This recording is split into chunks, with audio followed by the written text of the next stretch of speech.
வணக்கம். இன்னைக்கு நாம ஒரு முக்கியமான ஆழமான தேடல்ல இறங்க போறோம். இந்த ஒரு உரையாடலுக்கு உங்கள அன்போட வரவேற்கிறேன். இது சும்மா ஏதோ ஒரு தகவல படிச்சுட்டு போற இடம் கிடையாது. புதிய அறிவை நோக்கிய ஒரு சுவாரஸ்யமான பயணம்னு சொல்லலாம். ம், உண்மைதான். வெறும் மேலோட்டமா பார்க்காம ஒரு விஷயத்தோட மைய கருத்தை நோக்கி நம்ம போக போறோம். கண்டிப்பா. இன்னைக்கு நம்ம கையில இருக்கிற மூலப்பொருள் 2026 மார்ச் 4ஆம் தேதியிட்ட மதுபன் முரளி அப்படிங்கிற ஒரு மிக முக்கியமான ஆன்மீக ஆவணம். ஆமா, இந்த ஆவணம் ஆன்மீகத்துல ரொம்பவே ஆழமான பல விஷயங்களை பேசுது. கரெக்ட். இன்னைக்கு நம்ம நோக்கம் என்னன்னா, நம்ம வழக்கமா கடந்து போற சில அடிப்படை ஆன்மீக கேள்விகளை லாஜிக்கா அணுகிறது தான். அதாவது ஆத்ம உணர்வுனா என்ன? அப்புறம் கடவுளுக்கும், அதாவது சிவனுக்கும், கிருஷ்ணருக்கும் என்ன வித்தியாசம்? முக்கியமா ஆன்மீகத்துல பணக்காரர்களை விட ஏழைகள் ஏன் ரொம்ப ஈஸியா முன்னேறாங்க? அப்படிங்கிற விஷயங்களை நம்ம இன்னைக்கு அலச போறோம். நிச்சயமா. இதுல ஒரு சுவாரஸ்யமான விஷயம் என்னன்னா, நீங்க சொன்ன இந்த ஆவணம் ஏதோ வறண்ட தத்துவங்கள மட்டும் பேசல. நம்ம அன்றாட வாழ்க்கையில நாம சந்திக்கிற உளவியல் சிக்கல்கள், நம்ம பலவீனங்கள் எல்லாம் எப்படி பாசிட்டிவா மாத்துறது அப்படிங்கிற ஒரு பிராக்டிக்கல் வழிகாட்டுதலையும் இது கொடுக்குது. இது உண்மையாவே ஒரு சூப்பரான பார்வை. ஏன்னா, நம்ம தன்னைத்தானே எப்படி மேம்படுத்திக்கிறதுங்கிற வரைபடம் இதுல இருக்குன்னு சொல்றீங்க. எக்ஸாக்ட்லி. ஒரு செய்திய உள்வாங்கி நம்ம வாழ்க்கைக்கு எப்படி பயன்படுத்துறதுங்கிறது தான் இதோட ஸ்பெஷாலிட்டி. இப்போ ஆவணத்தோட முதல் பகுதிக்கு வந்தோம்னா, அதுல ஒரு காலவரிசை புதிர காட்டியிருக்காங்க. ஒரு தர்க்க ரீதியான முரண்பாடு. நாம எல்லாரும் கிருஷ்ண ஜெயந்திய கொண்டாடுறோம். வீட்ல கோலம் போட்டு, இனிப்பு செஞ்சு, ஒரு பெரிய திருவிழாவா பாக்குறோம். ஆமா, ரொம்ப விமர்சையா பண்ணுவோம். ஆனா, சிவனோட பிறப்பு பத்தியோ, அல்லது அவர் எப்ப வந்தாரு, அப்படிங்கிற முழுமையான வரலாற பத்தியும் பலருக்கும் தெரியறதில்லன்னு இந்த ஆவணம் சொல்லுது. இந்த வேறுபாட்ட நம்ம பலமுறை பார்த்திருந்தாலும், இந்த ஆவணம் அத அணுகுற விதம் ரொம்ப வித்தியாசமா இருக்கு. கண்டிப்பா. இத ஒரு பரந்த கண்ணோட்டத்தோட நம்ம இணைச்சு பார்க்கணும். ஆவணம் கடவுள அறிவின் கடல் அப்படின்னு சொல்லுது. இங்க அறிவுங்கிறது உலகத்துல நம்ம படிக்கிற படிப்பையோ அல்லது ஏட்டுச் சுரைக்காயோ குறிக்கல. ஓ! அப்போ இந்த உலகச் சக்கரம் எப்படி சுழலுது அப்படிங்கிற ஞானத்த பத்தி பேசுதா? அதான், ஆதி முதல் அந்தம் வரை காலத்தின் ஓட்டம் எப்படி இருக்குங்கிற முழுமையான ஞானம் அது. ஆனா இதுல கவனிக்க வேண்டியது, கிருஷ்ணரை இந்த ஆவணம் அறிவின் கடலாகவோ இல்ல மனிதர்களை தூய்மையாக்குபவராகவோ சொல்லல. அதாவது பவித்திரமாக்குறவர் கிருஷ்ணர் கிடையாதுன்னு சொல்லுது. உண்மைதான். கிருஷ்ணரோட மகிமை வேற, பரமாத்மாவோட நிலை வேற அப்படிங்கறத ரொம்ப தெளிவா சுட்டி காட்டுது. இந்த இடத்துல தான் லாஜிக் ரொம்ப கூர்மையா வேலை செய்யுது. பக்தி மார்க்கத்துல நாம இந்த வித்தியாசத்தை பெருசா யோசிக்க மாட்டோம். ஆனா சிவ ஜெயந்தி, கிருஷ்ண ஜெயந்தி, அப்புறம் கீதை ஜெயந்தி, இதுல எது முதல்ல வந்திருக்கோன்னு ஒரு கேள்வியா ஆவணம் முன்வைக்குது. ஆமா, குழந்தை கிருஷ்ணரை ஒரு கூடையில வச்சு ஆற்ற கடந்த கதைகள்லாம் நமக்கு தெரியும். அல்லது அவர் 16, 17 வயசு இளைஞனா இருந்திருக்கலாம். ஆனா அந்த சின்ன வயசுல உலகத்தோட மிகப்பெரிய ஞானமான கீதைய அவர் எப்படி உபதேசிச்சிருக்க முடியும்? மிக சரியான கேள்வி. ஞானம் அப்படிங்கிறது ஒரு அனுபவ முதிர்ச்சியில வரக்கூடியதுன்னு நம்ம நடைமுறை வாழ்க்கையிலே பார்க்கறோம். ஆவணத்தின்படி பாத்தீங்கன்னா, சிவபரமாத்மா மனிதர்கள் மாதிரி தாயின் கருப்பையிலிருந்து பிறந்து 84 பிறவிகள் எடுக்கிறதில்ல. அவர் பிறப்பு இறப்பு சக்கரத்துக்கே அப்பாற்பட்டவர். எக்ஸாக்ட்லி. அதனால அவர் ஒரு சாதாரண அனுபவமிக்க வயதான மனித உடல்ல, அதாவது பிரம்மா மூலமா பிரவேசிச்சு இந்த ராஜயோகத்தை கத்துக் கொடுக்கறாருன்னு ரொம்ப நுட்பமா ஆவணம் விளக்குது. ஆனா கிருஷ்ணர் 84 பிறவிகளை எடுப்பவர். ஆமா, எல்லா உறவு முறைகளுக்கும் உலகத்தோட சுழற்சிக்கும் உட்பட்டவர் தான் கிருஷ்ணர். கரெக்ட். ஆனா சிவன் அப்படி இல்லைங்கிறத தர்க்க ரீதியா அதை நிறுவுது.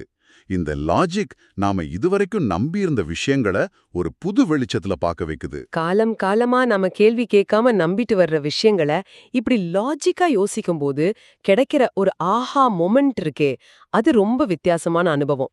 இத கேட்டுட்டு இருக்கிற உங்களுக்கும் அந்த தெளிவு இப்ப கிடைச்சிருக்கும்னு நம்புறேன். நிச்சயமா கிடைச்சிருக்கோம். இப்போ இந்த காலவரிசையையும் படைப்பாளியையும் புரிஞ்சுகிட்ட பிறகு நம்ம கவனத்தை ஆத்மா பக்கம் திருப்புறது ரொம்ப இயல்பான விஷயம்.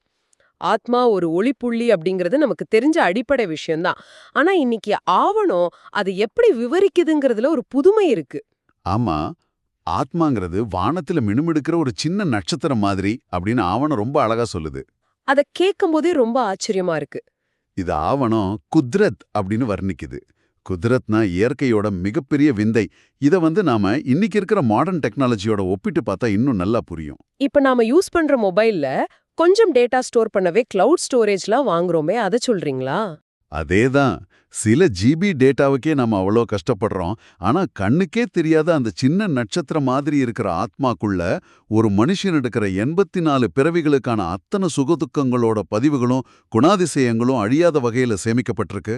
ஒரு இம்பெரிஷபிள் பார்ட் மாதிரி. ஆமா, இதை எல்லையற்ற ஆற்றல் கொண்ட ஒரு பிரம்மாண்டமான மைக்ரோசிப்போட நம்ம கம்பேர் பண்ணலாம். கற்பனைக்கே எட்டாத ஒரு விஷயமா இருக்கு இது. ஒரு சின்ன புள்ளிக்குள்ள பல பிறவிகளோட வரலாறு, கோபம், சந்தோஷம் எல்லாமே இருக்குன்னா அது எவ்ளோ பெரிய டேட்டாபேஸ். உண்மைதான். இதை உணரும் போதே நம்மள பத்தின மதிப்பீடே மாறிடுது இல்லையா? கண்டிப்பா. அப்போ இவ்ளோ பதிவுகளை வச்சிருக்கிற ஆத்மாக்களுக்கு வழிகாட்டுற பரமாத்மாவோட வடிவம் எப்படி இருக்கும்? ஆவணத்துல ஆத்மா மாதிரியே பரமாத்மாவும் ஒரு ஒளிப்புள்ளிதான்னு சொல்லியிருக்காங்க. இந்த ஒற்றுமையை நாம எப்படி புரிஞ்சுக்கிறது? வடிவத்துல ரெண்டும் ஒண்ணுதான். ரெண்டுமே ஒளிப்புள்ளிகள் தான். அதுல எந்த சந்தேகமும் இல்ல. ஆனா குணங்கள்லயும் ஆற்றல்லையும் பரமாத்மா முற்றிலும் வேறானவர். ஏன்னா ஆத்மாக்கள் பல பிறவிகள் எடுத்து தங்களோட எனர்ஜியை இழந்துருது. கரெக்ட். ஆனா பரமாத்மா பிறப்பு இறப்புக்கு அப்பாற்பட்டவர். அதனால அவரோட ஆற்றல் குறையறதே இல்ல. அவர்தான் நம்மளை விடுவிப்பவராகவும் அமைதியோட சுரூபமாகவும் வழிகாட்டியாகவும் இருக்காருன்னு ஆவணம் தெளிவுபடுத்துது. மனுஷங்க ஒருத்தருக்கு ஒருத்தர் வழிகாட்டலாம். ஆனா உண்மையான எல்லையற்ற வழிகாட்டி அந்த சுப்ரீம் ஆத்மா மட்டும்தான். எக்ஸாக்ட்லி. ரொம்ப தெளிவா சொன்னீங்க. இப்போ இந்த ஆத்மா நிஜ உலகத்துல எப்படி செயல்படுதுன்னு பார்க்கும்போது ஒரு சுவாரஸ்யமான முரண்பாடு வருது. குறிப்பா பணத்துக்கும் ஆன்மீகத்துக்குமான தொடர்பு. ஏழைகள் ஏன் செல்வந்தர்களை விட ஆன்மீகத்துல முந்துகிறார்கள்னு ஒரு ஆழமான கேள்வி ஆவணத்துல இருக்கு. இது ரொம்ப பிராக்டிக்கலான கேள்வி. உலகத்தோட பார்வை வேற, ஆன்மீகத்தோட அளவுகோல் வேற. ஆமா, பொதுவா பணம் இருக்கிறவங்க பெரிய பெரிய ட்ரஸ்ட் நடத்துறாங்க, கோயிலுக்கு நன்கொடை கொடுக்கறாங்க. அப்படி இருக்கும்போது ஆவணம் ஏன் ஏழைகளுக்கு முன்னுரிமை கொடுக்குது? அவங்களோட செல்வமே அவங்களுக்கு தடையா மாறிடுமா? கண்டிப்பா மாறும். பணக்காரங்க பெரிய டொனேஷன் கொடுக்கலாம். ஆனா ஏழைகள் கிட்ட தியாகம் பண்றதுல ஒரு ஆழமான நம்பிக்கையும் ரொம்ப தூய்மையான பக்தியும் இருக்குன்னு ஆவணம் பகுப்பாய்வு செய்யுது. எந்த எதிர்பார்ப்பும் இல்லாம செய்யற பக்தி. ஆமா, ஒரு ஏழை தங்கிட்ட இருக்கிற கொஞ்சோண்டு வசதியிலிருந்து முழு அன்போட செய்யற சின்ன தானம் கூட அவனுக்கு 21 பிறவிகளுக்கான பலனை தருது. அவங்களோட மனசு தூய்மையா இருக்கிறதால ஆன்மீக தர்ஷனங்கள், அதாவது விஷன்ஸ், அவங்களுக்கு ஈஸியா கிடைக்குது. அப்படியானால் செல்வந்தர்களின் மனநிலையில என்ன தடைகள் ஏற்படுதுன்னு அவனை எப்படி பாக்குது? அவங்களுக்கு பணச்செருக்கு வந்துடுது. பணம் இருந்தா இந்த உலகத்துல எதை வேணாலும் சாதிச்சிடலாம் அப்படிங்கிற ஒரு மாயையே அவங்கள சூழ்ந்துக்குது. அந்த அகங்காரத்தால அவங்கள அறியாமலேயே அதிக பாவச் செயல்கள்ல ஈடுபட நேரிடுது. ஈகோ அவங்கள ஆன்மீக தேடல்ல பின்னோக்கி தள்ளிடுது. கரெக்ட். ஏழைகளோட உண்மையான ஈடுபாடும் சிரத்தையும் தான் அவங்கள ஆன்மீக பாதையில அரசர்களா மாத்துதுன்னு ரொம்ப தெளிவா மூலப்பொருள் விளக்குது. இத கேட்டுட்டு இருக்கிற உங்களுக்கு ஒரு முக்கியமான தருணம் இது. இந்த மெட்டீரியலிஸ்டிக் உலகத்துல நாம பணத்தை நோக்கி ஓடிட்டு இருக்கோம். ஆனா பணம் மட்டுமே வாழ்க்கையோட வெற்றி கிடையாது. எளிமையும் உண்மையான ஈடுபாடும் எவ்வளவு முக்கியம்னு இது உணர்த்தது. ஆமா, இப்போ இந்த செல்வச்செருக்குங்கிற மாயையிலிருந்து ஆவணத்தோட இறுதி பகுதி பேசுற உடல் பற்று அப்படிங்கிற மாயைக்கு வருவோம். தேக அகங்காரம், இது ரெண்டுமே ஒண்ணுக்கொன்னு தொடர்புடையது தானே? 100% தொடர்புடையதுதான். இந்த உடல் பற்று தான் மனுஷங்களுக்குள்ள நடக்கிற அத்தனை சண்டைக்கும் வீழ்ச்சிக்கும் அடிப்படை காரணம்னா ஆவணம் ஆணித்தரமா சொல்லுது. நான் இந்த உடல், நான் பெரிய ஆள், என்கிட்ட இவ்ளோ வசதி இருக்குங்கிற எண்ணமே எல்லாத்தையும் கெடுத்துடுது. ஆமா, ஆத்மாங்கிற உண்மையான அடையாளத்தை மறந்துட்டு வெளித்தோற்றத்துல மயங்கறது தான் எல்லா கவலைகளுக்கும் ஆணிவேறு. இதுக்கு ஆவணத்துல ரொம்ப சிம்பிளான ஆனா ஆழமான ஒரு உதாரணம் இருக்கு. ஒரு விலை உயர்ந்த ஃபேஷனான வாட்ச நீங்க கடையில பாக்குறீங்க. அத பார்த்த உடனே இத நாம கட்டிக்கணும்னு ஆசை வருது. அத வாங்கின உடனே மத்தவங்க பார்த்து வியக்கணும்னு ஒரு அகங்காரம் வளரும். இத நாம இப்போ லேட்டஸ்டா வாங்குற ஸ்மார்ட் போன் கூடவே பூர்த்தி பார்க்கலாம். ஆமா, அத வாங்கின சந்தோஷத்தை விட மத்தவங்க அத பார்க்கணுங்கிற ஈகோ தான் அதிகமா இருக்கும். ஆனா அந்த அகங்காரம் வந்த பிறகு நிம்மதி இருக்கான்னு கேட்டா அதுதான் இல்ல. சரியாக சொன்னீங்க. பொருளை வாங்கின பிறகுதான் உண்மையான பிரச்சனையே ஆரம்பிக்குது. எங்க அந்த விலையுயர்ந்த வாட்ச் தொலைஞ்சிடுமோ, எங்க போன்ல கீறல் விழுந்துடுமோங்கிற கவலை உங்களை பிடிச்சுக்குது. உங்க கவனம் முழுசும் அந்த ஜடப்பொருள் மேலேயே இருக்கு. ஆமா, கடைசியில அந்த பொருள் மேல இருக்கிற கவனத்தாலேயே ஒருத்தரோட ஆன்மீக நிலை அல்லது மன அமைதி கீழே தள்ளப்படுது. ஒரு சின்ன பொருள் மனுஷனோட மனநிலையை எப்படி தலைகீழா மாத்தி நிம்மதியை கெடுக்குது பாத்தீங்களா? இந்த மன உளைச்சல்ல இருந்து தப்பிக்க தான் ஆவணம் ஒரு ஸ்லோகனை முன்வைக்குது. ஏக்னாமி மற்றும் எக்கனாமி. இது கேட்க வார்த்தை விளையாட்டு மாதிரி இருந்தாலும் இதோட உட்கருத்து ரொம்ப ஆழமானது. ரொம்ப அற்புதமான சூத்திரம் இது. ஏக்னாமி அப்படிங்கிறது ஒருத்தர் மேல மட்டும், அதாவது பரமாத்மா மேல மட்டும் மனசு செலுத்துறது. நம்ம சுத்தி இருக்கிற பொருட்கள், மனிதர்கள், ஆடம்பர்கள் மேல இல்லாம நிலையான அந்த ஒரு சக்தி மேல கவனம் வைக்கிறது. அப்போ எக்கனாமிங்கிறது பணத்தை சேமிக்கிறது மட்டுமா? இல்லவே இல்ல. நம்ம அன்றாட வாழ்க்கையோட எல்லா விஷயங்கள்லயும் ரொம்ப சிக்கனமா, எளிமையா இருக்கிறது. எண்ணங்கள்ல சிக்கனம், வார்த்தைகள்ல சிக்கனம், செயல்கள்ல எளிமை. ஓ, வீணான சிந்தனைகளை தவிர்த்து ஆடம்பரங்களை துறக்க சொல்றாங்க. கரெக்ட். இந்த 2 சூத்திரத்தையும் கடைபிடிக்கிறது தான் பிராமண வாழ்க்கையோட மாபெரும் வெற்றிக்கான அடித்தளம்னு ஆவணம் தெளிவுபடுத்துது. ஏக்னாமி மற்றும் எகானமி, இது நாம தினமும் கடைபிடிக்க வேண்டிய ஒரு சூப்பரான பயிற்சி. எல்லாத்துலயும் ஒரு தெளிவும் எளிமையும் வரும்போது வாழ்க்கை எவ்வளவு அமைதியா மாறிடும். கண்டிப்பா மாறிடும். இந்த ஆவணத்தோட இறுதி பகுதிக்கு வரும்போது ஒரு வரம் மற்றும் அவ்யக்த செய்கை பத்தி சொல்லிருக்காங்க. நாம எப்பவுமே நம்ம பலவீனங்களை நினைச்சு அதிகம் கவலைப்படுறோம் இல்லையா?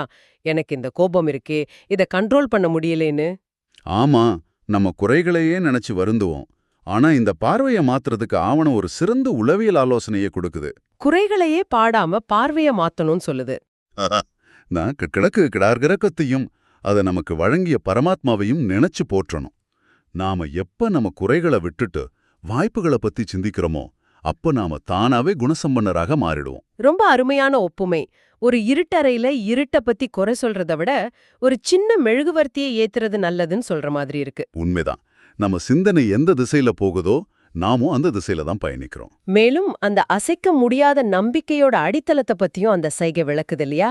ஆமா, எப்ப ஒருத்தருக்கு தன் மீதும் பரமாத்மா மீதும் அசைக்க முடியாத நம்பிக்கை இருக்கோ அது அவரை அச்சமற்றவராகவும் கவலையற்றவராகவும் மாத்திடுது. மனம் கவலையற்று இருந்தாதான் சரியான முடிவுகளை எடுக்க முடியும். எக்ஸாக்ட்லி.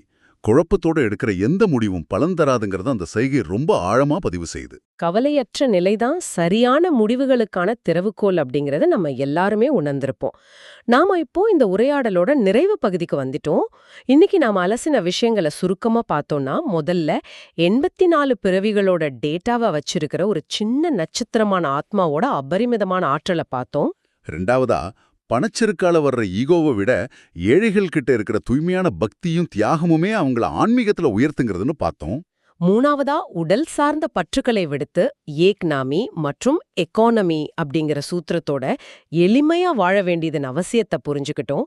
இறுதியா, பலவீனங்களை நினைச்சு கவலைப்படாம சரியான முடிவுகளை எடுக்க கவலையற்ற நிலையை எப்படி அடையிறதுன்னு தெரிஞ்சுக்கிட்டோம். ஆமா, இந்த ஆழமான விஷயங்கள் நிச்சயமா அன்றாட வாழ்க்கையை எதிர்கொள்றதுக்கு ஒரு புது கண்ணோட்டத்தை கொடுத்துருக்கோம். ஒரு ஆன்மீக ஆவணம் எப்படி இவ்ளோ பிராக்டிக்கலான சைக்காலஜி விஷயங்களை வச்சிருக்குன்னு ஆராய்ஞ்சது ரொம்பவே பயனுள்ளதா இருந்துச்சு. உண்மைதான். இவ்ளோ நேரம் இந்த தேடல்ல எங்களோடு இணைந்து உங்கள் சிந்தனையை விரிவுபடுத்தியதற்காக உங்கள் அனைவருக்கும் நெஞ்சார்ந்த நன்றிகள். தொடர்ந்து நிறைய ஆழமான தேடல்கள்ல நாம ஒன்னா பயணிப்போம். விடை பெறுறதுக்கு முன்னாடி கேட்டுட்டு இருக்கிற உங்களுக்கான ஒரு ஆழமான கேள்வியை நான் இங்க விட்டு செல்ல விரும்புறேன். கொஞ்சம் அமைதியா இதை யோசிச்சு பாருங்க. உங்களை இந்த உடலாவோ நீங்க உடுத்தியிருக்கிற விலையுயர்ந்த உடையாவோ பார்க்காம பல பிறவிகளோட அனுபவங்களை சுமக்கிற ஒரு பிரகாசமான எல்லையற்ற ஆற்றல் கொண்ட ஒரு சின்ன நட்சத்திரமா உங்களை நீ கற்பனை செஞ்சு பார்த்தா உங்களுடைய இன்றைய கவலைகளும் நீங்க எடுக்கிற முடிவுகளும் எந்த அளவுக்கு மாறி போகும். இந்த சிந்தனையோட இன்றைய இந்த விரிவான தேடலை நாம நிறைவு செய்றோம்.